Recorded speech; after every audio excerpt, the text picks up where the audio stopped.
Hello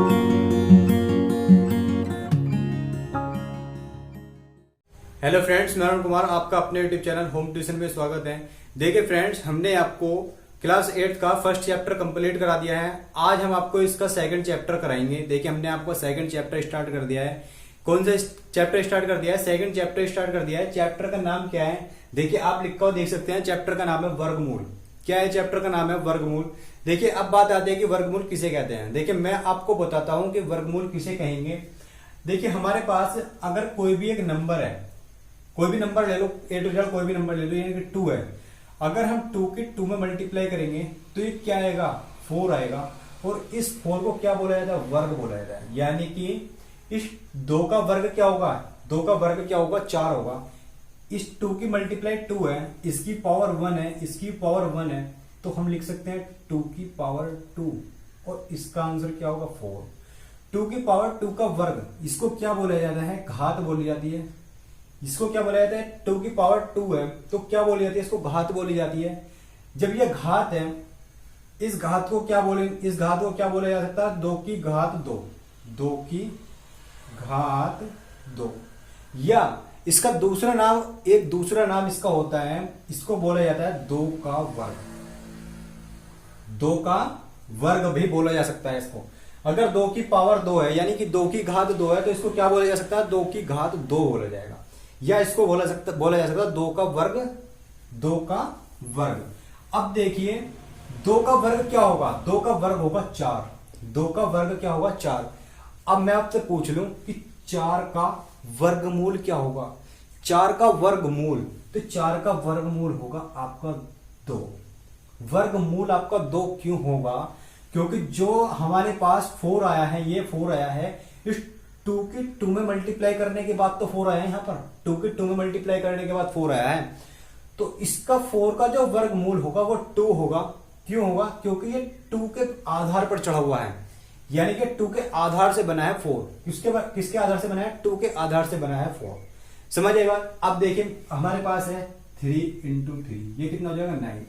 अब मैं पूछ रहा हूं आपसे 9 का वर्गमूल क्या होगा? तो 9 का वर्गमूल क्या होगा? 3 होगा, क्योंकि 3 के आधार से बना हुआ है ये। अब बात आती है, ऐसी 64 दे दी हमारे पास, तो 64 का वर्गमूल क्या होगा? देखिए, 8 × 8 ही तो होता है। 8 × 64, 8 × 8 ही तो होता है। हमको 2 नंबर ऐसे ढूंढना है जो उसकी मल्टीप्लाई उसी में करने के बाद आंसर उसकी वही आए। यानी कि 8 के 8 में मल्टीप्लाई करेंगे तो 64 आएगा, तो इसका वर्गमूल क्या हो जाएगा? 8 हो जाएगा। ये इसका आंसर होगा। देखिए, आप वर्गमूल समझ गए होंगे, किसे कहते हैं वर्गमूल। वर्गमूल समझ गए आप। अब चलते हैं हम फर्स्ट एक्सरसाइज की ओर। देखिए, मैंने आपको बता दिया वर्ग क्या होता है। वर्ग होता है उसी नंबर के अंदर मल्टीप्लाई करने के बाद जो आंसर आता है वो उसी नंबर का वर्गमूल होता है, वर्ग होता है। अब वर्गमूल क्या होता है? जो नंबर हमारे पास आया है उसके नंबर, जिन नंबरों की उसमें मल्टीप्लाई हुई है, उसको क्या बोला जाता है? वर्गमूल बोला जाता है। देखिए, एक एग्जाम्पल और ले लीजिए आप। मैं आपको एक एग्जाम्पल लेकर समझा देता हूं। देखिए, एक सेना है। क्या है? एक सेना है। उस सेना के पास 25 जवान है। टोटल कितने जवान है? 25 जवान है। उन 25 जवानों को उसको इस तरीके से खड़ा करना है, उन 25 जवानों को इसको इस तरीके से खड़ा करना है कि जो हमारे पास लाइन है वो भी 5 आए, और जो हमारे पास वे नंबर्स खड़े हुए हैं, यानी कि सैनिक खड़े हुए हैं, वो भी कितने हैं? 5 है। तो टोटल कितने हो जाएंगे? अगर हमारे पास 25 हैं तो कितने होंगे? 5 इधर साइड खड़े होंगे, 5 इधर साइड खड़े होंगे। ये क्या हो जाएगा? एक वर्ग बन जाएगा। 5 यहाँ होंगे, 1 2 3 4 5, 1 2 3 4 5 6। देखिए, 5 इधर खड़े होंगे, 5 इधर खड़े होंगे, ऐसे यहाँ पर खड़े होंगे 5, ऐसे यहाँ पर खड़े होंगे 5। तो ये क्या बन जाएगा? एक वर्ग बन जाएगा। अब देखिए, इसकी आकृति यहीं से निकलती है वर्ग की। देखिए, आपने वर्ग पढ़ा होगा। क्या पढ़ा होगा आपने? वर्ग पढ़ा होगा। क्या? वर्ग पढ़ा होगा। तो वर्ग क्या होता है? जिसकी चारों भुजा क्या ऐसी होती हैं? बराबर होती हैं। जिसकी चारों भुजा बराबर होती हैं वही क्या होता है? वर्ग होता है। समझ आए बात? देखिए, ये यहीं से निकल कर आता है, यहीं से निकल करके इसकी आकृति आती है वर्ग। यानी कि ये भी 2 सेंटीमीटर, ये भी 2 सेंटीमीटर, ये भी 2 सेंटीमीटर, ये भी 2 सेंटीमीटर। यानी कि चारों तरफ लंबाई बराबर है, चारों साइड बराबर है, तो क्या होता है? वर्ग होता है। अब इसका जो क्षेत्रफल निकालेंगे। वर्ग का क्षेत्रफल कैसे निकालेंगे? लंबाई गुणा चौड़ाई, 2 की 2 में मल्टीप्लाई कर दो, 2 की 2 में मल्टीप्लाई करके क्या आएगा 4 इसका सेंटीमीटर स्क्वायर इसका क्षेत्रफल होगा। या ऐसे भी कह सकते हैं 2 की पावर 2, या ऐसे कह सकते हैं भुजा का स्क्वायर, ये भी इसका क्षेत्रफल होगा। देखिए यहां तक बात आपके समझ आ गई होगी। अब चलते हैं फर्स्ट पार्ट की ओर, यानी कि एक्सरसाइज की ओर। एक्सरसाइज किया है इसके 2। पहला सवाल क्या है, 1 से 15 के बीच के सभी विषम संख्याओं के वर्ग ज्ञात करने हैं। क्या करना है, 1 से 15 तक के सभी विषम संख्याओं के वर्ग ज्ञात करने हैं। पहला सवाल आपका ये है। पहला सवाल आपका क्या है, पहला सवाल आपका ये है इसका एक्सरसाइज 2A का 1 से 15 के बीच की सभी विषम संख्याओं के वर्ग ज्ञात करने हैं। देखिए कैसे वर्ग ज्ञात करेंगे, देखिए सवाल आपको स्क्रीन पर नीचे मिल जाएगा, मैं आपको पढ़कर बता देता हूं। मैंने आपको पढ़कर बता दिया है, देखिए सवाल आपको स्क्रीन पर नीचे मिल जाएगा, मैं आपको पढ़कर बता देता हूं। एक्सरसाइज 2A का पहला सवाल क्या है, 1 से 15 के बीच की सभी विषम संख्याओं के वर्ग ज्ञात करने हैं। 1 से 15 के बीच की सभी विषम संख्याओं के वर्ग। देखिए कैसे ज्ञात करेंगे, वर्ग ज्ञात करने हैं, वर्ग मूल्य नहीं निकालना, वर्ग ज्ञात करने हैं। देखिए पहले तो आएगी हमारे पास 1 से 15 तक के बीच की, एक तो हम लेंगे नहीं क्योंकि एक भी एक विषम संख्या है, तो क्या लेंगे 3 लेंगे, 5 लेंगे, 7, 9, 11 और 13। 15 भी नहीं लेंगे क्योंकि 15 और 1 के बीच बीच की बोली है इसने, तो इनका क्या निकालेंगे, वर्ग निकालेंगे। देखिए इनका वर्ग कैसे निकलेगा, इसकी पावर 2, इसकी भी 2। जब इसकी पावर 2 होगी तो 3 की मल्टीप्लाई 3 के अंदर होगी, तो आंसर क्या आएगा 9। इसका वर्ग क्या आएगा, 3 का वर्ग क्या आएगा 9 आएगा। 5 की 5 के अंदर मल्टीप्लाई करेंगे 5 इंटू 5, तो 5 पंजे कितना हो जाएगा 25। जब 7 की 7 के अंदर मल्टीप्लाई करेंगे तो 7 सत्ते कितना हो जाएगा 49, ये इसका वर्गमूल होगा। 9 की 9 के अंदर करेंगे 9 81 होगा, ये इसका वर्गमूल होगा। 11 की 11 के अंदर ये वर्गमूल है इनके, 11 की 11 के अंदर मल्टीप्लाई करेंगे तो क्या आ गया 11 11 121।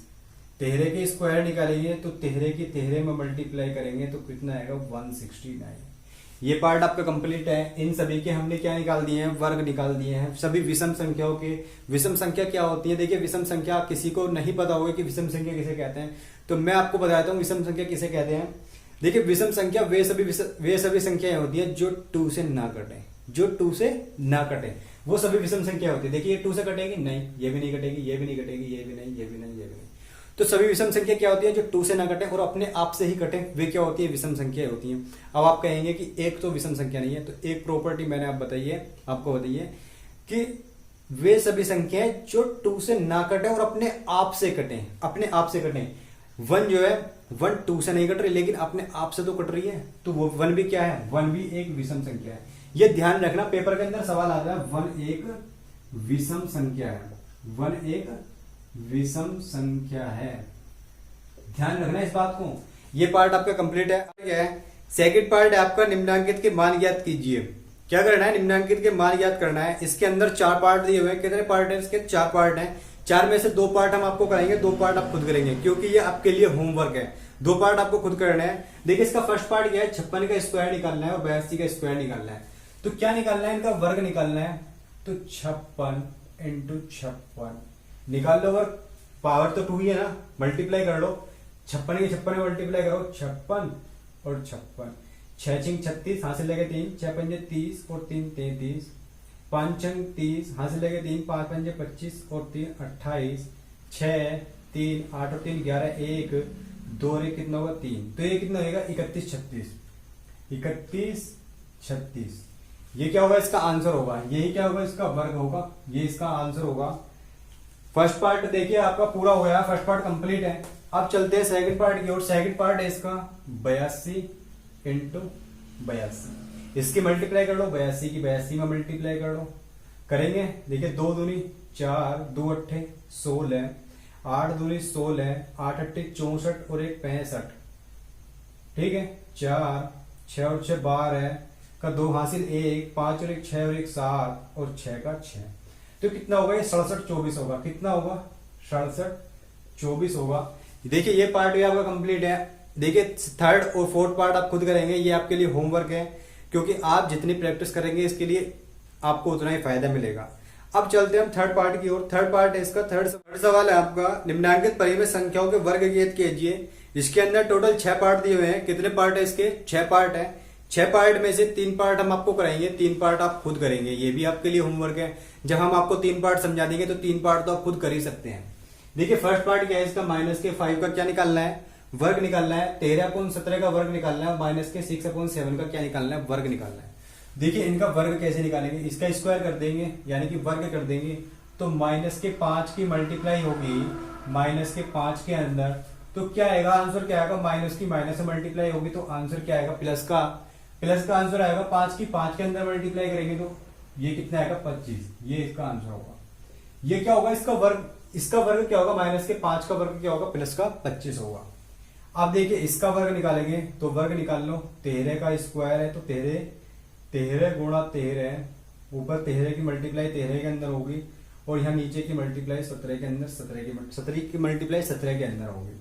तो 13 की 13 के अंदर करेंगे तो 169 आएगा और 17 की 17 के अंदर करेंगे 17 17 17 119, हासिल है 11, 17 का 289 आएगा। ठीक है, ये इसका आंसर होगा, यानी कि ये इसका वर्ग होगा। 13/17 का वर्ग क्या होगा, 169/289, माइनस के 6/7 का स्क्वायर निकाल लो तो -6 की मल्टीप्लाई होगी -6 के अंदर अपॉन 7 की मल्टीप्लाई होगी 7 के अंदर। जब माइनस के अंदर मल्टीप्लाई करेंगे तो आंसर तो प्लस का आएगा। 6 के अंदर मल्टीप्लाई करेंगे 36 आएगा और 7 के अंदर मल्टीप्लाई करेंगे कितना आएगा, 49 आएगा। ये इसका वर्ग होगा। ये पार्ट आपके 3 कंप्लीट हैं। 3 पार्ट आप खुद करेंगे। एक्सरसाइज 2A पूरी हमने आपको पूरी कंप्लीट करा दी है। अगर आप पर थर्ड पार्ट के 3 सवाल नहीं होते हैं या सेकंड पार्ट के दो पार्ट नहीं होते हैं, लास्ट के 2 पार्ट नहीं होते हैं, तो आप हमको कमेंट में लिख सकते हैं, हम आपके प्रॉब्लम सोल्व करा देंगे। प्लीज हमारे चैनल को सब्सक्राइब करें, लाइक करें, शेयर करें। अगर कोई भी दिक्कत आती है तो आप हमको कमेंट कर सकते हैं।